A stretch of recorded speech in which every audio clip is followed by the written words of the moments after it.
আমি ইলেকশন কমিশনের বাইরে দিল্লিতে বলেছিলাম যে ভোটের চুরি ভোটার লিস্ট হচ্ছে, এই এদের চুরি যদি অন্য রাজনৈতিক দলগুলো আটকাতে পারতো কোথাও আজকে বিজেপি ক্ষমতায় থাকতো না। এটা মানুষ ম্যান্ডেটে আসেনি, কারচুপ করে এসেছে।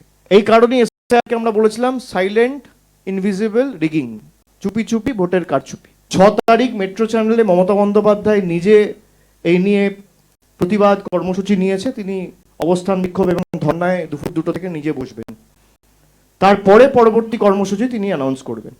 রাজ্যে এসআইআর শেষে প্রকাশিত চূড়ান্ত ভোটার তালিকায় সংখ্যার গড়মিলের সঙ্গে মিলে যাচ্ছে বিজেপি নেতাদের বক্তব্যে উঠে আসা বাদের সংখ্যা।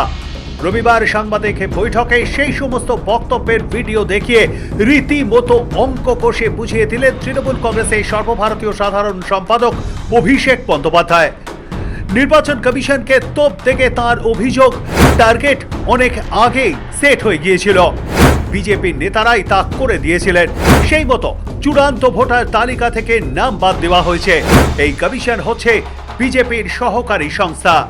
আপনাদের বলেছি যে যে সমস্ত রাজ্যে এসআইআর চলছে সেখানে বাংলায় ডিলিশন সব থেকে কম, এবং যেহেতু বিজেপি নেতারা প্রথম থেকে একটা টার্গেট দিয়ে দিয়েছে, কেউ বলেছে 1 কোটি নাম বাদ যাবে, কেউ বলেছে 1.5 কোটি নাম বাদ যাবে, কেউ বলেছে 1,20,00,000 নাম বাদ যাবে, তাই সেই টার্গেট পূরণের লক্ষ্যে একমাত্র বাংলার ক্ষেত্রে এরা লজিক্যাল ডিসক্রিপেন্সি বলে একটা বস্তু রাতারাতি তৈরি করলো।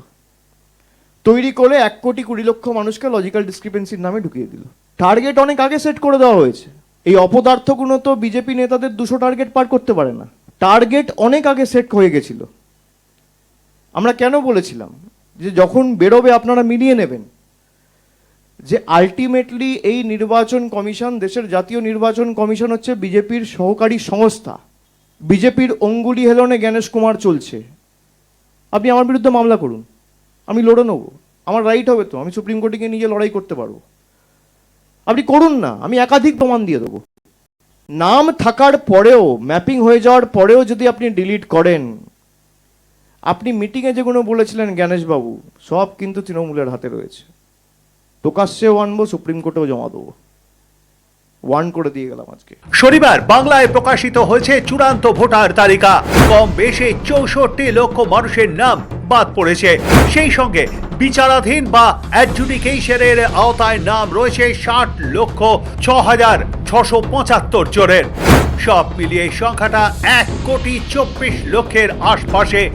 এই অঙ্ক নিয়েই আপত্তি তুলেছেন অভিষেক বন্দ্যোপাধ্যায়। রবিবার সাংবাদিক বৈঠকে তিনি শোনান শুভেন্দু অধিকারী, শান্তনু ঠাকুর, সুকান্ত মজুমদার, অসীম সরকারদের বক্তব্য তুলে ধরেন। তারা প্রত্যেকেই বলেছিলেন 1 কোটিরও বেশি ভোটারের নাম বাদ পড়বে। हम पहले डिटेक्ट करेंगे, डिलीट करेंगे और फिर डिपोर्ट करेंगे। यार যদি 50 লাখ বাদ যায়, এখানে 1,25,00,000 বাদ যাবে। ममता बनर्जी 1 करोड़ घुसपैठिए के नाम बंगाल की वोटर लिस्ट में है। उन्होंने धोकर इन सब इन्फिल्ट्रेटर्स को भारत का नागरिक बना दिया। এসআইআরে কমপক্ষে 1,20,00,000 মানুষ বাদ যাবে। 1 লক্ষ কেন 2 লক্ষ বাদ যেতে পারে। মারু পড়া। অমিত শাহ বলে না ক্রোনোলজি সমঝো, আপনারা ক্রোনোলজি বুঝুন। 58 লক্ষ নাম প্রথমে বাদ দেওয়া হলো। কালকে দেখানো হয়েছে যে ফর্ম 7 এর মাধ্যমে 5,48,000, মানে 5.5 লক্ষ। তাহলে 58 লক্ষ আর প্রায় 6 লক্ষ যদি আমি ধরি, তাহলে কত হলো? 60,06,675 আন্ডার অ্যাডজুডিকেশন। তার মানে 64 আর 60 কত হলো? 1,24,00,000। শুভেন্দু অধিকারী বলেছে 1,25,00,000। টার্গেট অনেক আগে সেট করে দেওয়া হয়েছে। এই অপদার্থগুলো তো বিজেপি নেতাদের 200 টার্গেট পার করতে পারে না। নির্বাচন কমিশন তো বললো না কজন রোহিঙ্গা ধরা পড়েছে, কজন বাংলাদেশি ধরা পড়েছে, সব বড় বড় ভাষণবাজি করছিল। আজকে তো এদের উচিত প্রকাশ্যে নিঃশর্তে সামনে জনসমক্ষে এসে কান ধরে উঠবস করে বাংলার মানুষের কাছে ক্ষমা চাওয়া। শনিবার চূড়ান্ত তালিকায় দেখা গেল বাতিল এবং বিচারাধীন ভোটার মিলিয়ে সেই সংখ্যা প্রায় মিলে গিয়েছে বলে দাবি অভিষেকের।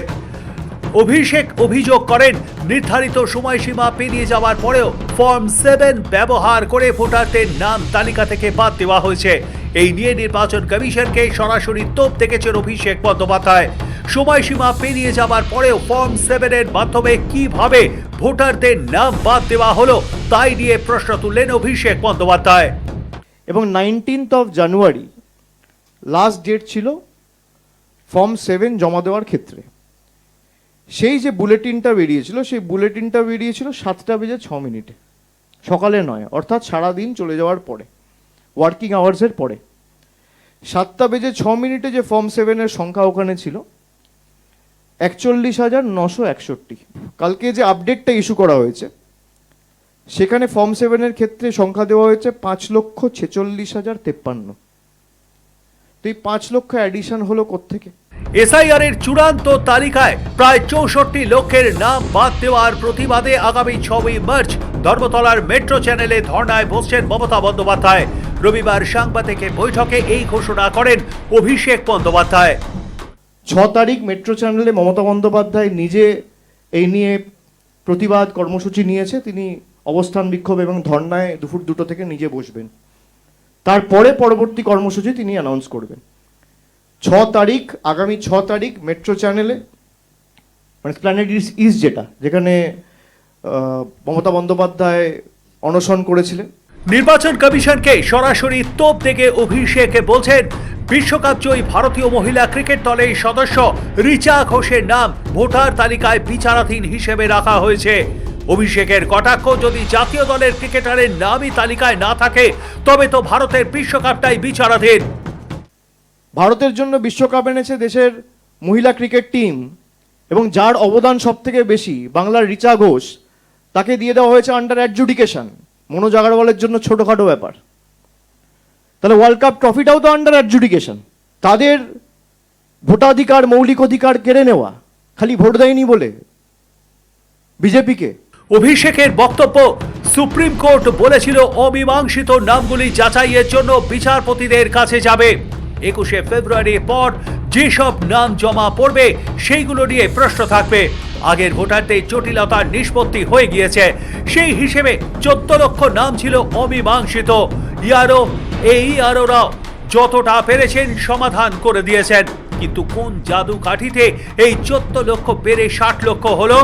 পুরো প্রক্রিয়ায় কমিশনের নিরপেক্ষতা নিয়ে প্রশ্ন তুলে অভিষেক বন্দ্যোপাধ্যায় বলেন, কমিশন কার নির্দেশে কাজ করছে? ভোটার তালিকা সংশোধন প্রক্রিয়ায় বিজেপি রাজনৈতিক প্রভাব বিস্তার করছে বলে অভিযোগ করেন অভিষেক বন্দ্যোপাধ্যায়। সুপ্রিম কোর্টে স্পষ্টত বলা হয়েছিল যে অমীমাংসিত যে কেসগুলো রয়েছে সেইগুলো জুডিশিয়াল অফিসারদের কাছে যাবে। 21 তারিখ রাত্রে ইআরওদের পোর্টাল বন্ধ করে দেওয়া হয়, ফ্রিজ করে দেওয়া হয় 21শে ফেব্রুয়ারি। এবং 21 তারিখের রাত্রের পর থেকে যে কেসগুলো 21 তারিখ অবধি হয়ে গেছে সেগুলো নিয়ে আর প্রশ্ন থাকবে না। 21 তারিখের পর থেকে যে কেসগুলো অমীমাংসিত রয়েছে সেই কেসগুলো জুডিশিয়াল অফিসারদের কাছে পাঠানো হবে, তারাই ফাইনাল অথরিটি। 14 লক্ষ কেস ছিল অমীমাংসিত। আমি আবার বলছি, সংখ্যাটা 14 লক্ষ। কোন জাদুকাঠির বলে রাতারাতি 1 সপ্তাহের মধ্যে এই 14 লক্ষ কেস বেড়ে 60 লক্ষ হলো? কাদের অঙ্গুলি হেলনে, কাদের চাপে, কাদের বশ্যতা স্বীকার করে এই বাড়তি 46 লক্ষ কেস আপনি আন্ডার অ্যাডজুডিকেশনে ঢোকালেন? একজন জুডিশিয়াল অফিসার তো যদি 20টা, 30টা, 40টা করেও কেস করে তাহলেও তো 3-4 মাস লাগবে। আর নির্বাচন প্রক্রিয়া যদি আপনাকে 5 তারিখের মধ্যে মে মাসের কমপ্লিট করতে হয়, তাহলে আপনাকে খুব বেশি হলে 20 তারিখের মধ্যে নির্বাচন ঘোষণা করতে হবে। আজকে 1 তারিখ, 20 দিনের মধ্যে কি 60 লক্ষ কেস ক্লিয়ার করা যায়? প্রথমত এই যে 60 লাখ কেস পাঠানো হয়েছে এটাই অবৈধ। পাঠানোর কথা ছিল 14 লাখ কেস, পাঠিয়েছে 46 লক্ষ এক্সট্রা, 60 লাখ। নির্বাচন কমিশনের উপর সুপ্রিম কোর্টের ভরসা নেই বলে জুডিশিয়াল অফিসারদের অ্যাপয়েন্ট করা হয়েছে। গত বছরের 27শে অক্টোবর রাজ্যে এসআইআর প্রক্রিয়া শুরু হয়। গত ডিসেম্বরে এসআইআর এর খসড়া ভোটার তালিকা থেকে বাদ গিয়েছিল 58 লক্ষের নাম, আর চূড়ান্ত তালিকায় তার সঙ্গে যোগ হয়েছে প্রায় 5.5 লক্ষ। এছাড়া 60 লক্ষেরও বেশি নাম বিচারাধীন। এসআইআর শুরুর প্রথম থেকেই বারবার মমতা বন্দ্যোপাধ্যায়রা আশঙ্কা করেছিলেন ইচ্ছাকৃতভাবে বৈধ ভোটারদের নাম বাদ দেওয়ার ষড়যন্ত্র করা হচ্ছে। একজন বৈধ ভোটারের নাম বাদ গেলেও যে আন্দোলন হবে সে কথা বারবার জানিয়েছেন মমতা অভিষেকরা। এসআইআর প্রক্রিয়ার বিরোধিতায় জল গড়িয়েছে দিল্লিতেও। একের পর এক চিঠির পর দিল্লিতে গিয়ে মুখ্য নির্বাচন কমিশনার গণেশ কুমারের সঙ্গে বৈঠক করেছেন মমতা অভিষেকরা। সাধারণ মানুষের সমস্যার কথা তুলে ধরতে সুপ্রিম কোর্টে নিজে দাঁড়িয়ে সওয়ালও করেছেন মমতা বন্দ্যোপাধ্যায়। এসআইআর এর চূড়ান্ত তালিকা প্রকাশের পর প্রয়োজনে আরো বৃহত্তর আন্দোলনে হুঁশিয়ারিও দিয়েছিলেন তিনি। এবার চূড়ান্ত ভোটমুখী বাংলায় প্রায় 64 লক্ষের নাম বাদ দিয়ে আতঙ্কের পরিবেশে তৈরির চেষ্টা চলছে বলে অভিযোগ শাসক শিবিরের। আর তারই প্রতিবাদে এবার ধর্নায় বসবেন মমতা বন্দ্যোপাধ্যায়। রবিবার সে কথা ঘোষণা করেন অভিষেক বন্দ্যোপাধ্যায়। শফিক সান্যালের রিপোর্ট, সময়, কলকাতা।